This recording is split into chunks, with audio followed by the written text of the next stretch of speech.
It can be so easy to accumulate stuff when we have kids. I mean, even when we don't. But when we have kids, it feels like everything multiplies. And it's so easy to keep everything for them. So today I'm sharing 10 things that we don't buy for our kids. And there's absolutely no judgment if you do and that it works great for your family. I'm here to share what we do and I hope that it can add some value. And so the first one can be a little controversial.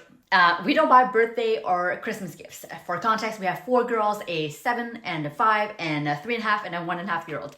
And this doesn't mean that we never get them gifts. What it means is we stay away from associating birthday and Christmas with receiving gifts. And so we give gifts when we feel like they would receive value from it or they need something. We like to put the focus on what those days are truly about. We talk about how Christmas is a celebration of Jesus' birth and their birthday is a celebration of their birth. And so we like to do something special, but there's absolutely no expectation that will include gifts. For their birthdays, for example, we used to eat out and stop at an ice cream shop and buy a fancy cake, and now they get to help make the meal they want to eat and bake their own cake, and they absolutely love that, and it's become part of a tradition. And that brings me to the second thing that we don't buy for our kids is kids' birthday parties and balloons. We used to buy helium balloons, and I thought we were being so minimalist, only $50 for balloons and no other party supplies. But here's the thing, they would be jumping on the balloons and someone would get hurt and then it would stress me out. And when something creates stress, it goes out. So no more balloons for our family. We also don't do kids' birthday parties. If my family's in town, we'll celebrate with them. But for now, kids' birthday parties, like where we invite their friends, doesn't fit with the simple life that we're living this season. Number 3. Another controversial one. We don't get more than 1 extracurricular activity per child. And I know it can be so easy to overload our children with like multiple activities like skating, dance, gymnastics, soccer, piano, all of it. It keeps them busy, entertained, and they let their energy out and it's all awesome. And that was a problem for us. It kept them entertained. And they didn't have the time to learn to be bored and figure it all out. I know it's so much easier to have them busy so then they don't get in trouble. But if they're busy, then it means that we're busy. We want a slower pace where they have free time to just be kids. And we want a slower schedule to be together as a family.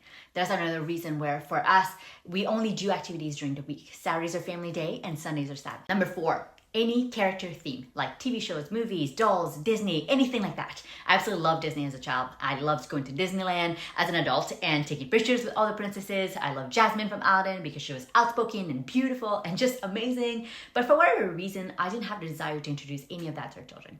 And I don't know if it was the marketing side of me that went, my children are not a billboard, or if it had a deeper meaning to that, but we're staying away from any character theme items. Number 5, PJs. I know it may sound crazy, but we don't buy PJs for our kids. I mean, I get that it's cute and cozy to have matching PJs for Christmas pictures, and we had done that in the past, like once.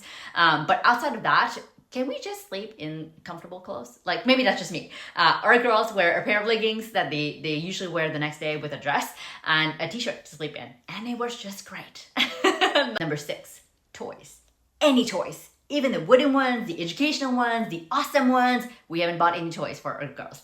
Everything that we have are gifts from my family. I have 3 sisters and a brother who absolutely love our girls and a mom who love spoiling her granddaughters. And here's the thing with toys. Although we are very grateful for every gift because it was purchased with the right intention, we get rid of anything that doesn't align with our intentional living. So any electronic toys, any noisy toys, or cheaper dollar store type plastic toys is too easy to accumulate. Number 7. Tablets or screens of some sort. We're not anti-screen, but we don't have a TV and the girls are not allowed to touch their phones. We sometimes would use some short YouTube videos for homeschooling if they want to learn about, I don't know, like the birds or something like that. But that's the extent of our screen usage. We don't watch movies, we don't have Netflix, so no screen needed. Number 8, processed snacks. I know it's super convenient and it tastes delicious and sometimes I'm tempted to get those. But every time I read the labels, seed oil, sugar is the second ingredient, a mile-long list of stuff that I can't pronounce. It's just not worth it for us. We focus mainly on an animal-based diet, so lots of meat and fruits. For the times that we want cookies or crackers, we'll bake them ourselves. It's not whole food, but at least I know exactly what's in it. Number 9, tons of clothes. Kids' clothes are similar to toys. It can be so easy to accumulate so much. And we buy very little clothing for our girls. Most of what we have are from gifts. We mainly bought them leggings and socks because they ran out of those like crazy. But since I've learned to sew a few months ago, I made 3 pairs of leggings. So I don't know that we'll be buying those anymore. Their drawers are small, and when they don't close easily, it's time to declutter. I talk a little bit more about our clothing system in a video that I'll link below. And number 10, excess shoes. Our mindset around that is the fewer options we have, the easier it is. So the girls have one pair of sneakers that they wear every day. The toe box is wide, the insole is flexible, and there's almost no elevation. It's almost like a barefoot shoe. It's absolutely amazing. All of them have been wearing the same brand since they wore shoes. And so if that's the best shoe for them, then they don't need 3 million pairs for different outfits, in my opinion. They also have a pair of rain boots and a pair of water shoes for when we go to the pool or splash pads. And in winter, because we live in Canada, they also have a pair of winter boots. That's it. No sandals, no cute shoes, no dress shoes, none of that. We like to keep things simple. There you go. Those were 10 things that we don't buy for our kids as a minimalist family. Let me know in the comments below if you're also on a minimalism journey and what you don't buy for our kids. Thanks for hanging out.